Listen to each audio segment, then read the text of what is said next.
कल्पना कीजिए, एक ऐसी रात जब पूरी पृथ्वी अंधकार में डूबी हो, आकाश काले बादलों से घिरा हो, बिजली कड़क रही हो और मूसलधार बारिश धरती पर बरस रही हो। चारों ओर भय और सन्नाटा है। इसी बीच एक कारागार में एक दिव्य घटना घटती है। इस रात ने इतिहास के पन्नों में ऐसा स्थान बनाया जो कभी मिट नहीं सकता। यह रात थी भगवान श्री कृष्ण के अवतार की। आइए, आज हम आपको श्री कृष्ण के जन्म की ऐसी अद्भुत और रहस्यमयी कथा सुनाते हैं जिसे सुनने के बाद आपका मन आध्यात्मिकता से भर जाएगा। कंस, जो मथुरा का राजा था, अत्याचारी और निर्दयी था। वह अपनी बहन देवकी से बेहद प्रेम करता था। देवकी का विवाह जब वासुदेव के साथ तय हुआ तो कंस ने अपनी बहन के विवाह में हर प्रकार से योगदान दिया, लेकिन नियति को कुछ और ही मंजूर था। विवाह के बाद जैसे ही कंस ने देवकी और वासुदेव को विदा करने के लिए रथ पर चढ़ाया, आकाशवाणी हुई, हे कंस, जिस बहन को तू इतने प्रेम से विदा कर रहा है, उसी के गर्भ से जन्म लेने वाला 8वां पुत्र तेरा संहार करेगा। आकाशवाणी सुनकर कंस का प्रेम क्रोध में बदल गया। उसने तुरंत देवकी को मारने के लिए तलवार निकाली, लेकिन वासुदेव ने उसे समझाया और वादा किया कि वे अपने हर संतान को कंस के हवाले कर देंगे। यह सुनकर कंस ने दोनों को अपने कारागार में कैद कर लिया। देवकी और वासुदेव ने एक एक करके अपने 6 पुत्र कंस को सौंप दिए और निर्दयी कंस ने उन्हें मार दिया। 7वां पुत्र बलराम योगमाया की कृपा से रोहिणी के गर्भ में स्थानांतरित हो गया। अब देवकी 8वीं संतान को लेकर गर्भवती थीं।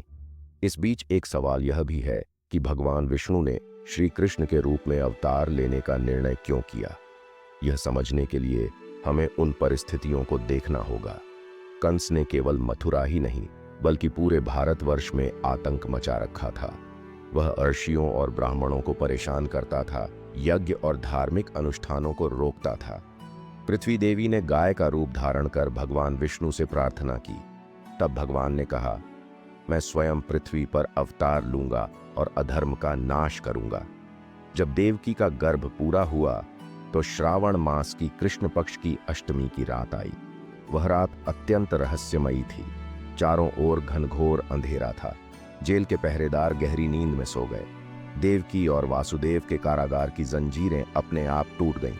तभी भगवान विष्णु ने 4 भुजाओं वाले अपने दिव्य स्वरूप में प्रकट होकर कहा, माता पिता, घबराओ मत, मैं तुम्हारा पुत्र कृष्ण बनकर अवतरित हो रहा हूं। मुझे गोकुल में नंद और यशोदा के पास ले जाओ। वासुदेव की जरा भी देर न करते हुए नवजात कृष्ण को टोकरी में रखा और गोकुल की ओर चल पड़े। बाहर घनघोर बारिश हो रही थी। जैसे ही वासुदेव यमुना नदी के पास पहुंचे, यमुना ने अपना स्तर घटा लिया और श्री कृष्ण के चरण स्पर्श करने के लिए झुक गई। शेषनाग ने अपने फन फैलाकर बारिश से उनकी रक्षा की। गोकुल में पहुंचकर वासुदेव ने नंद और यशोदा के घर में कृष्ण को रख दिया और उनकी नवजात कन्या को लेकर वापस कारागार आ गए।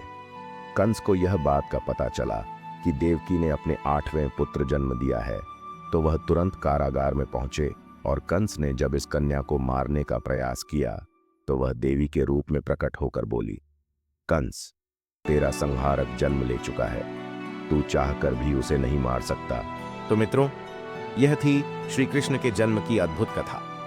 अगर आपको यह कथा रोचक लगी तो हमारे चैनल को सब्सक्राइब करें और हमें बताएं कि आपको इस कहानी का कौन सा हिस्सा सबसे ज्यादा पसंद आया। अगले वीडियो में हम श्री कृष्ण के युद्ध और बाल लीलाओं पर चर्चा करेंगे। इस वीडियो को पूरा देखने के लिए धन्यवाद। जय श्री कृष्ण।